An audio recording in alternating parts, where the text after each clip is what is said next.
Hi everybody, Stu, AG6AG, and today, you know what? We are going to evaluate the spurious emissions on this little Yaesu FT-60R.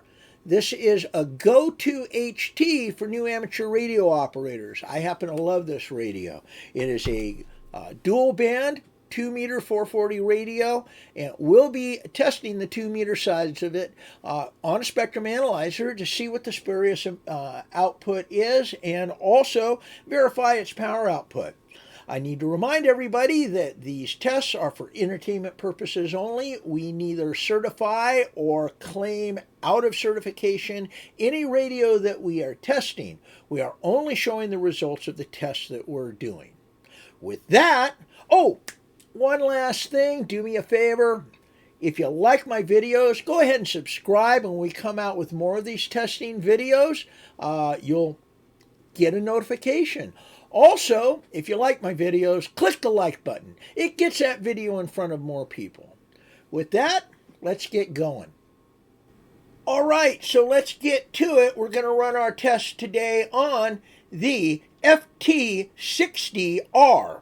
Yaesu HT. This thing is a staple with most amateur radio operators because it was and still is, a sub $200 HT made in Japan with a great reputation. This is a dual band, does 440 and 2 meters, and we're going to go ahead and evaluate it. So our first evaluation is going to be power, right? So I want to look at what my transmitter power is on this, and hey, look at that. So we've got 5 watts on high, 2 watts on middle, and 0.5 watts on low, approximate. So we're going to go ahead and run the test to verify that. So we're going to start on low like we always should. I'm going to go ahead and key the radio. I'm going to go over here and I'm going to peak search, and I'm at 26, 27, okay, dB. What does that mean? That means that's half a watt. I'm going to quickly go over here, change my power to medium. We're going to do the same thing. We're going to do another quick peak search just to verify we have it. 33 dB. Guess what? 33 dB is 2 watts. So far, so good. Let's go ahead and change our power now to high. And we'll try this. Now, this should be right around 37 dB. And I want to do a peak search real quick, but you know, it looks pretty consistent. And there I am, right about at 36 or 37. So where we want to be? This thing is actually putting out what it should be. Now, what's our next test?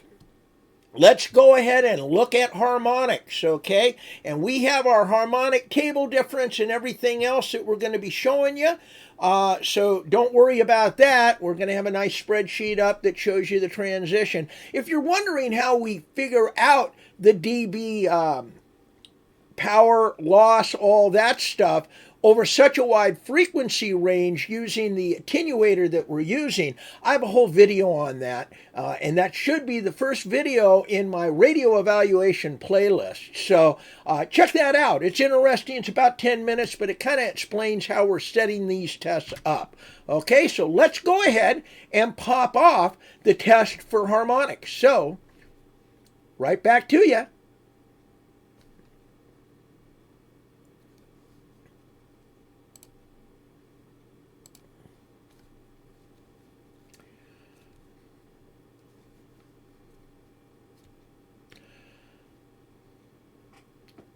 Well, okay, so we're set up for harmonics here. I'm going to go ahead and key the radio. We're going to let it stabilize on these harmonics. And I can tell you just from looking at the screen up here, this looks pretty good. But let me do a single grab on it. There we go. I'll unkey. I'm going to plug all these numbers into the spreadsheet conversion so we have the actual numbers. I'll be right back. All right, so we got all of our readings plugged into our conversion spreadsheet. Why do we need a conversion spreadsheet? Because there are dB offsets on the harmonics. Our attenuator is not flat. Okay, as you start getting into the higher frequencies, it does a few little dips and stuff. So if you want to see how we figure these numbers out in testing, go to the first video in this playlist, and it talks about how we set up for these tests, okay? Real quick, this is a VHF HT. That means it's 25 watts or less. So the rules that apply to this have to do with maximum output and the harmonics having to do with that considered spurious emissions, okay? Bottom line, all harmonics or spurious emissions must be at least 40 dB below the fundamental output. That means that our dB drop on here needs to be at least minus 40. And if you look at our numbers up here, we more than meet that specification. Now, there are a couple additional specifications, though, having to do, because the power varies so much. 40 dB, if you're only putting out 10 dB, 40 dB may not be achievable. Okay, so again, there are other rules. Now, not only does it have to be 40 dB below, but it has to be a minimum of minus 16.7 dB from the fundamental. If we look at our dBm output, guess what? We meet that with flying colors. And by the way, just for information, if you're looking at these numbers, if that dBm output is minus 20 or lower, you're in. You've passed, okay? So this little radio gets a golden seal of approval. Appears to pass, all right? Now, of course, bear in mind that we are doing this for entertainment purposes, and we don't want you to base your purchases on anything that we say on this. Do your own research. But as far as I'm concerned, I'm comfortable using this radio out in the field. Well, there you are. Remember, this is really strictly for entertainment, and we don't want you to use our results as a decision point as to whether you'll buy a radio or not.